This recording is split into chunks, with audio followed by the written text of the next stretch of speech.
ನಮಸ್ಕಾರ ಸ್ನೇಹಿತರೆ. ಎಂದಿನಂತೆ ನೀವು ಕತ್ತಲಾದ ನಂತರ ನೆಮ್ಮದಿಯಿಂದ ಮಲಗಲು ಹೋಗ್ತೀರಾ. ಆದರೆ ಕರ್ನಾಟಕದ ಪಾವಗಡೆಂಬ ಹಳ್ಳಿಯಲ್ಲಿ ರಾತ್ರಿಯಾದ ನಂತರ ತಮ್ಮ ಮಕ್ಕಳನ್ನು ಕಾಪಾಡಿಕೊಳ್ಳೋಕೆ ಆ ಊರಿನ ಒಬ್ಬ ವ್ಯಕ್ತಿ ಕೂಡ ಮಲಗದೆ ಬೆಳಗಿನ ಜಾವ ಆಗುವವರೆಗೂ ತಮ್ಮ ಊರನ್ನು ಹಾಗೂ ತಮ್ಮ ಮನೆಯನ್ನು ಕಾಯ್ತಿರ್ತಾರೆ ಅಂತ ಹೇಳಿದ್ರೆ ನೀವು ನಂಬ್ತೀರಾ?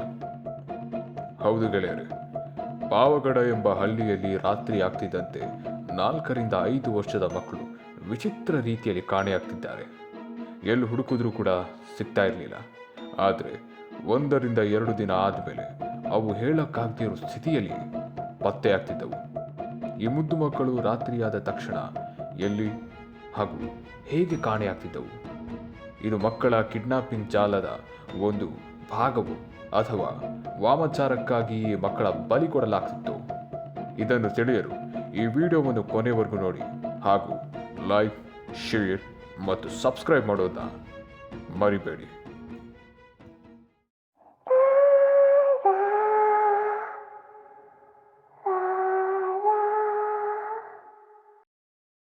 ಈ ಘಟನೆಗಳು ಏಪ್ರಿಲ್ 29ರಂದು ಮೊದಲ ಬಾರಿ ಶುರುವಾಯಿತು. ಹೀಗೆ ಒಂದು ರಾತ್ರಿ 5 ವರ್ಷದ ಮಗು ತನ್ನ ಅಪ್ಪ ಅಮ್ಮನ ಪಕ್ಕ ಮಲಗಿದ್ದಾಗ ಅವರ ಅಪ್ಪ ಅಮ್ಮನಿಗೆ ಸ್ವಲ್ಪವೂ ಕೂಡ ತಿಳಿಯದ ಹಾಗೆ ಆ ಮಗು ಕಾಣೆಯಾಗಿತ್ತು. ಬೆಳಗ್ಗೆ ತನ್ನ ಕಾಣೆಯಾದ ಮಗುವನ್ನು ಹುಡುಕಲು ಹೋದ ಆ ತಂದೆ ತಾಯಿಗೆ ಯಾವ ಸುಳಿವು ಕೂಡ ಸಿಗಲಿಲ್ಲ. ತನ್ನ ಮಗಳನ್ನು ಯಾರೂ ಸಹ ನೋಡಿಲ್ಲ ಅನ್ನೋ ಒಂದು ಉತ್ತರ ಬಿಟ್ಟರೆ ಅವ್ರಿಗೆ ಬೇರೆ ಏನೂ ಸಿಗಲಿಲ್ಲ. ಇದು ಪಾವಗಡದ ಸುತ್ತಮುತ್ತ ನಡೆದ ಸರಣಿ ಮಕ್ಕಳ ಕಳುವಿನ ಮೊದಲನೇ ಕೇಸ್. ಇದೇ ಶೈಲಿಯಲ್ಲಿ ಮುಂಬರುವ ದಿನಗಳಲ್ಲಿ ಒಂದರಂತೆ ಇನ್ನೊಂದು ಮುದ್ದ ಮಕ್ಕಳು ಕಳುವಾಗಲು ಪ್ರಾರಂಭವಾಯಿತು. ರಾತ್ರಿ ಆದರೆ ಸಾಕು, ಎಲ್ಲಿ ತನ್ನ ಕೂಸು ತನ್ನಿಂದ ದೂರವಾಗುತ್ತೋ ಎಂಬ ಭಯ ಅಲ್ಲಿನ ಜನರಿಗೆ ಶುರುವಾಯಿತು. ಈ ವಿಷಯವನ್ನು ಗ್ರಾಮಸ್ಥರು ಪೊಲೀಸರಿಗೆ ತಿಳಿಸಿದಾಗ ಪೊಲೀಸರು ತಮ್ಮ ವಿಚಾರಣೆ ಹಾಗೂ ಮಕ್ಕಳನ್ನು ಹುಡುಕೋದನ್ನ ಪ್ರಾರಂಭ ಮಾಡ್ತಾರೆ. ಆದರೆ ಅವರಿಗೆ ಒಂದು ಭೀಕರ ದೃಶ್ಯ ಕಾಯ್ತಿತ್ತು ಅನ್ನೋದು ಅವ್ರಿಗೆ ಗೊತ್ತಿರಲಿಲ್ಲ.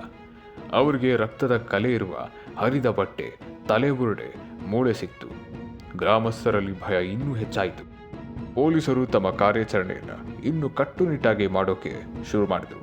ಹೀಗೆ ಒಂದು ದಿನ ಎವಿಡೆನ್ಸ್ನ ಹುಡುಕಾಟದಲ್ಲಿದ್ದ ಪೊಲೀಸರಿಗೆ ಕಳುವಾದ ಎಲ್ಲ ಮಕ್ಕಳ ಜಾಗದಿಂದ ಸ್ವಲ್ಪ ದೂರದಲ್ಲಿ ಯಾವುದೋ ಪ್ರಾಣಿಯ ಹೆಜ್ಜೆ ಗುರುತು ಸಿಗೋಕೆ ಪ್ರಾರಂಭವಾಯಿತು.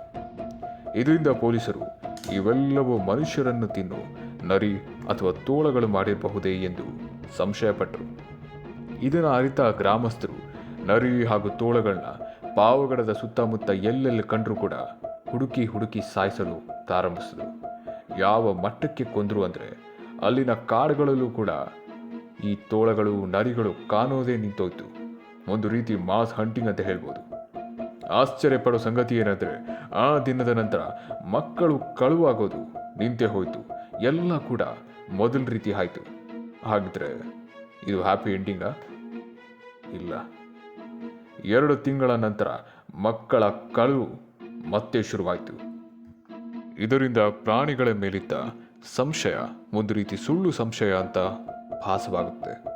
ಇದು ಯಾವುದೋ ಮಾಟ ಮಂತ್ರದವರ ಕೆಲಸ ಇರ್ಬೋದು ಅಂತ ಅಲ್ಲಿನ ಜನ ಸಂಶಯ ಪಡೋಕೆ ಆರಂಭಿಸ್ತಾರೆ. ಯಾಕಂದ್ರೆ ಕಳುವಾದ ಮಕ್ಕಳಲ್ಲಿ ಎಲ್ಲ ಮಕ್ಕಳು ಹೆಣ್ಮಕ್ಳೇ ಆಗಿದ್ರು.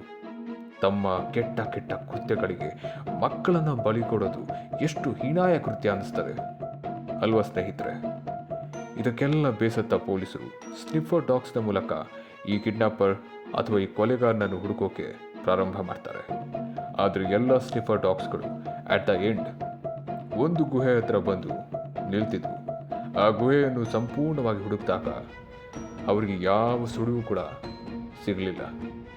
ಇದು ನಡೆದ 1-2 ತಿಂಗಳು ಆದಮೇಲೆ ಎಲ್ಲ ಮೊದಲ ರೀತಿ ಸರಿ ಹೋಯಿತು. ಈಗ ಈ ಕೇಸ್ 40 ವರ್ಷಗಳಿಂದ ಸಾಲ್ವ್ ಆಗ್ತಿದೆ, ಹಾಗೆ ಉಳಿದುಕೊಂಡಿದೆ. ಇವೆಲ್ಲ ಆ ಊರ ಆಚೆದ ಮಂತ್ರವಾದಿಗಳ ಕೃತ್ಯ ಆಗಿರಬಹುದು ಅನ್ನೋದು ಒಂದು ಸ್ಟ್ರಾಂಗ್ ಆದ ಸಂಶಯ. ಯಾಕಂದ್ರೆ ಕಾಡು ಪ್ರಾಣಿಗಳು ಮಕ್ಕಳು ಹೆಣ್ಣು ಅಥವಾ ಗಂಡು ಅಂತ ನೋಡಿ ಮಕ್ಕಳನ್ನ ಎತ್ಕೊಂಡು ಹೋಗಿ ತಿನ್ನೋದಿಲ್ಲ. ನಮಗೆ ತಿಳಿದಿರೋ ಹಾಗೆ ಕಳುವಾದ ಮಕ್ಕಳು ಎಲ್ಲರೂ ಕೂಡ ಹೆಣ್ಮಕ್ಳೇ ಆಗಿದ್ವು. ಹೆಣ್ಣು ಮಕ್ಕಳನ್ನ ಬಲಿ ಕೊಡು ಯಾವುದೋ ಒಂದು ಅಮಾನುಷ್ಯ ಆಚರಣೆಗಾಗಿ ಅವರು ಈ ರೀತಿ ಮಾಡಿರಬಹುದು ಅನ್ನೋ ಸಂಶಯ ಬರುತ್ತೆ. ಇನ್ನೊಂದು ಸಂಗತಿ ಏನಂದ್ರೆ ಸ್ನೇಹಿತರೆ, ಆಗಿನ ಕಾಲದ ಪತ್ರಿಕೆಯವನೊಬ್ಬ ಗ್ರಾಮಸ್ಥರಲ್ಲಿ ಈ ಕೇಸಿನ ಬಗ್ಗೆ ಕೇಳಿದಾಗ ಅವರು ಎಲ್ಲ ಘಟನೆಗಳು ಹುಣ್ಣಿಮೆಯ ದಿನದೊಂದೇ ಆಗ್ತಿತ್ತು ಅಂತ ಹೇಳಿಕೆ ಕೊಡ್ತಾರೆ. ಇವೆಲ್ಲ ನಮ್ಮ ಥಿಯರಿಯನ್ನು ಇನ್ನೂ ಸ್ಟ್ರಾಂಗ್ ಮಾಡುತ್ತೆ. ಆದರೆ ಬೇಜಾರಾಗೋ ವಿಷಯವೇನೆಂದರೆ, ಕಳುವಾದ ಎಲ್ಲ ಮಕ್ಕಳು ಏನಾದರೂ ಬದುಕಿದ್ದಾರೋ, ಇಲ್ಲ ಬದುಕಿದ್ರೆ ಎಲ್ಲಿದ್ದಾರೆ? ನಿಮಗೇನನ್ಸುತ್ತೆ ಸ್ನೇಹಿತರೆ? ಅದನ್ನು ಕಾಮೆಂಟ್ ಬಾಕ್ಸ್ನಲ್ಲಿ ತಿಳಿಸಿ. ಇನ್ನೂ ತುಂಬ ಪ್ರಶ್ನೆಗಳಿಗೆ ನಮ್ಮಲ್ಲಿ ಯಾವುದೇ ರೀತಿಯ ಉತ್ತರಗಳಿಲ್ಲ.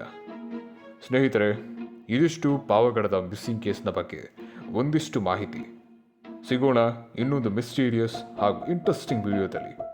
ಜೈ ಹಿಂದ್, ಜೈ ಕರ್ನಾಟಕ.